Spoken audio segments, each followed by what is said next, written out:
di mana terjadi percakapan antara Ismail Marzuki dengan seseorang. Itu bukti rekamannya sudah saya jadikan dasar untuk saya laporkan.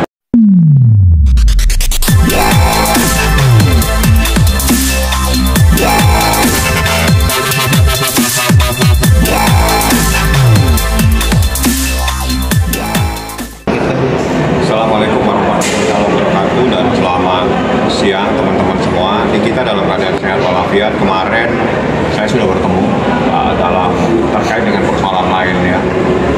Jadi sempat saya ngobrol lama sama dia juga. Ya kita harus jelaskan kepada dia proses hukum terkait dengan adanya penahanan tersebut. Jadi penahanan ini diperpanjang lagi menjadi 30 hari sehingga berakhir pada tanggal 1 Juni tahun 2025. Jadi itu adalah perpanjangan penahanan yang ketiga kalinya. Jadi ditahan pertama 20 hari, diperpanjang 40 hari dan diperpanjang lagi 30 hari. Pertanyaannya kenapa diperpanjang? Karena ancaman hukumannya adalah di atas 9 tahun dan itu dibenarkan sesuai dengan pasal 29 KUHP. Jadi kalau aturan sesuai, persoalannya kenapa harus diperpanjang terus? Kalau belum siap ya sudah lepaskan saja, ngapain dipaksa-paksa perkara seperti ini? Itu saja yang saya minta.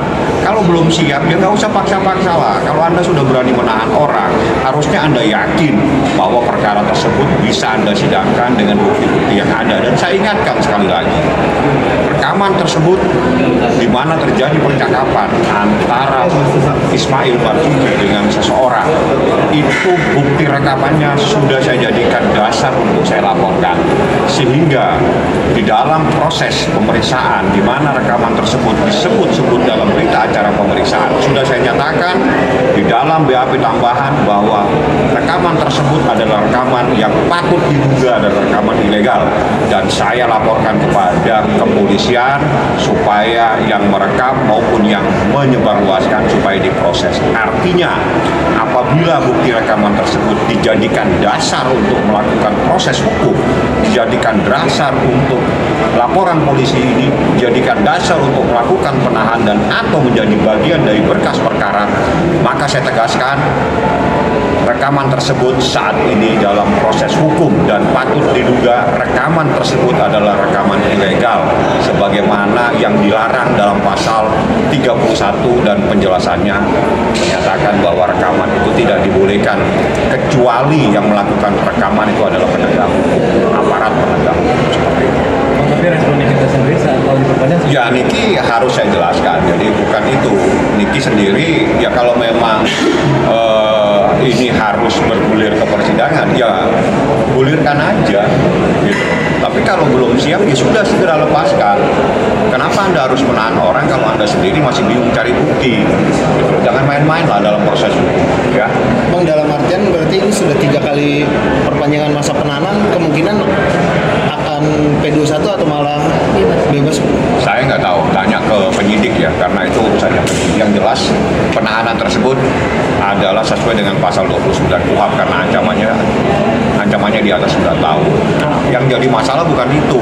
Yang jadi masalah kenapa perkara yang seperti ini dengan yakin sekali, kenapa Anda masih mencari bukti, masih mempersoalkan bukti-bukti. Salah satunya terjadi penyitaan beberapa waktu yang lalu terhadap salah satu objek yang sebetulnya tidak ada relevansinya, tapi ya itulah menjadi kewenangan daripada penyidik. Jadi saya sampaikan yang dijadikan dasar untuk melakukan laporan itu adalah rekaman percakapan antara seseorang dengan Ismail Marzuki. Nah, rekaman tersebut ada sama saya dan itu disebarluaskan, ada sama saya dan itu saya jadikan bukti untuk laporan polisi. Yang kami laporkan adalah orang yang melakukan rekaman sehingga itu disebut dalam lidik sehingga nanti dicari siapa yang merekam dan siapa yang menyebarluaskan.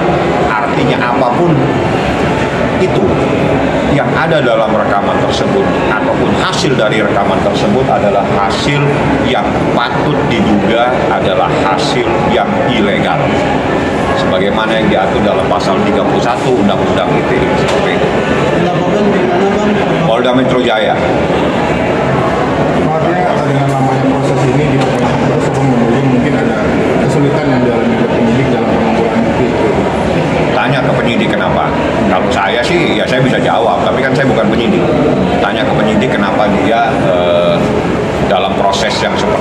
harus memperpanjang terus 20 hari, diperpanjang 40 hari, diperpanjang 30 hari lagi. Ada apa? Sebetulnya Anda bisa tanya kepada penyidik, jangan tanya kepada saya. Kemarin kabarnya Niki diperiksa untuk kasus yang lain? Ya, kasus yang lain saya sementara diamanati untuk tidak menjelaskan. Nanti saatnya saya akan memberitahukan kepada teman-teman. Yang jelas kasus ini adalah terkait dengan persoalan lain, tapi tidak ada kaitannya dengan proses yang ada di Polda Metro. Kaitannya ada di Polres, tapi Niki minta untuk sementara jangan ini, biar saja lah bergulir perkaranya. Nanti di saatnya akan saya sampaikan yang dilaporkan siapa dan prosesnya seperti apa. Pemeriksaan berarti udah selesai? Tadi Niki udah diperiksa kemarin Di Polda? di Polda. Berarti penyidik Polres memeriksa Niki di tahanan Polda? Iya, di Tahti narkoba namanya. Oke, ada lagi yang mau ditanyakan? Bang, untuk Laura sendiri seperti apa? Maksudnya sudah lama juga nih ditahan.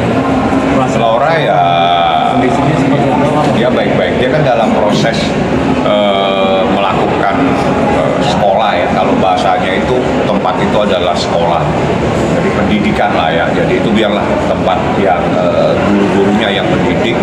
Saya tidak mau masuk terlalu dalam ke persoalan tersebut, tapi dia dalam keadaan sehat walafiat. Ya teknis dia bisa berkomunikasi dengan ibunya itu saya nggak tahu. Yang jelas semua komunikasi dengan anak itu selalu melalui salah satu orang kepercayaan ini. Saya memanggilnya Mbak Ati. Tete Ati lah ya kita manggilnya, bukan Mbak Tete ya. Tete Ati itulah yang berkomunikasi, itu yang menjadi perpanjangan tangan Niki untuk menyampaikan apapun komunikasi dengan anaknya.